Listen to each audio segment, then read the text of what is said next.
1919 میں جمعیت علماء ہند کا قیام ہوا، اور جمعیت علماء ہند سے پہلے ایک تحریک خلافت کا آغاز ہوا، اور یہ آغاز بھی 1919 میں ہوا، اور اس کے بعد جمعیت علماء ہند کے پلیٹ فارم سے نہیں بلکہ تحریک خلافت کے آغاز کے پلیٹ فارم سے ایک جلسہ دہلی کے اندر منعقد ہوتا ہے، اور اس جلسے میں مہاتما گاندھی کو بلایا جاتا ہے، اور مہاتما گاندھی اس جلسے میں اس خلافت کی تحریک کے آغاز کی تائید کرتے ہیں۔ اس کے بعد دوسرا اجلاس سن 1919 میں اسی خلافت کے پلیٹ فارم سے امرتسر میں ہوا ہے، اور اس امرتسر کی سرزمین پر پورے ملک سے تقریباً 200 بڑے علماء کو جمع کیا گیا، اور 200 علماء کے مجمع میں جمعیت علماء ہند کا قیام عمل میں آیا ہے، اور جمعیت علماء ہند نے بڑی قربانیاں دی ہیں۔ میرے بھائیوں، اگر جمعیت نہ ہوتی تو شاید جو آگے کے مراحل طے کرنے تھے غیر مسلم، یہ مہاتما گاندھی، یہ جواہر لال نہرو، یہ چندر بوس ساری زندگی محنت کرتے، اگر جمعیت نہ ہوتی، اس کے اکابر نہ ہوتے تو اس ملک کو آزادی نہ ملتی۔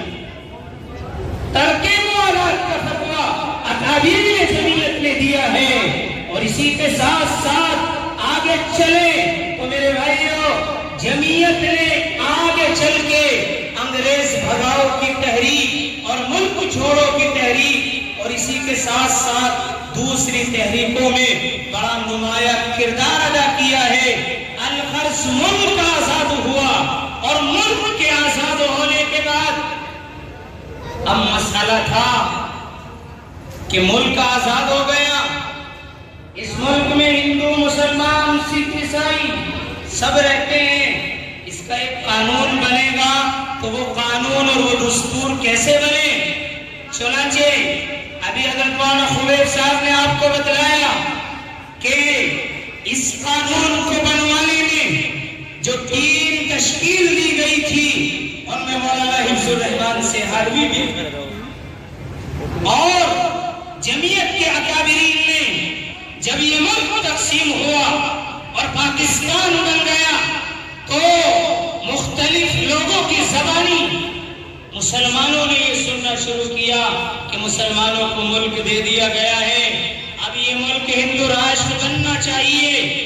اس زمانے میں جو کانگریس تھی، کانگریس کے بڑے لیڈران سے ہمارے اکابر علماء ان کو وہ وعدہ یاد دلاتے رہے، جس کے نتیجے میں اس ملک میں وہ قانون بنا کہ آج جس طرح غیر مسلم اس ملک سے شان کے ساتھ رہ رہا ہے، مسلمانوں کو بھی وہی حق ہے، وہی اپنے مذہب کے ساتھ، اپنے تشخص کے ساتھ اس ملک میں جینے کا حق حاصل کیے ہوئے۔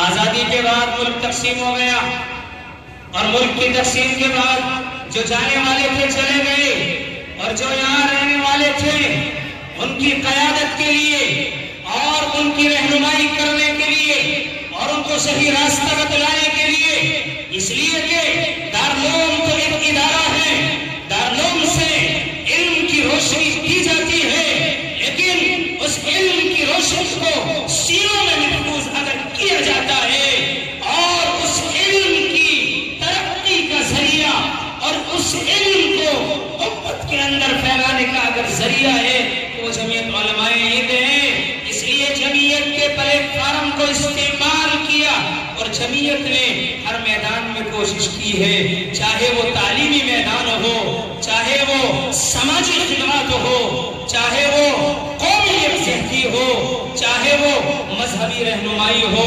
آپ جمعیت علماء کے کاموں سے اور جمعیت علماء کے اکابرین سے آپ واقف ہوئیے، ان کی تاریخ کو پڑھیے۔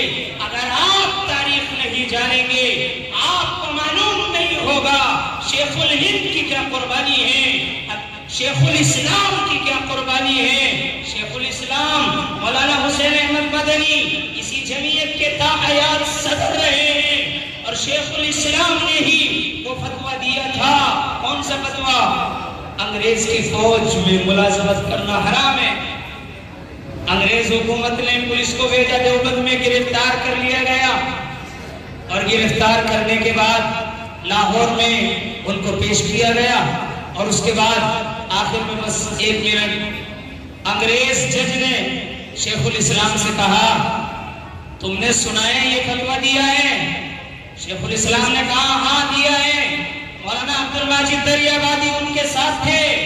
مولانا عبد الماجد دریابادی نے کہا حضرت آپ کی قیادت کی مسلمانوں کو ضرورت ہے، اس لیے آپ مصلحت سے کام لیجئے. لیکن حضرت نے جو کہنا تھا وہ کہا. انگریز جج دیکھتا رہا. حضرت نے کہا دیوبند سے اپنے تھیلے میں یہ کفن لے کے آیا ہوں ساتھ. تم کہو گے کہ جس نے ملک کے ساتھ غداری کی اس کی سزائے موت ہے. کفن لے کے آ گیا. جو کل کہا تھا آج بھی وہی ہے. یہ اکابر علماء ہیں. آپ پڑھیے، آپ مطالعہ کیجئے، کتابوں سے علم کو حاصل کیجئے، تب پتہ چلے گا. ابھی تو قربانی دینے کا جذبہ پیدا ہوگا. اگر نہیں پڑھیں گے، قربانی نہیں جانیں گے تو قربانی کا جذبہ دینے کا جذبہ نہیں ہوگا.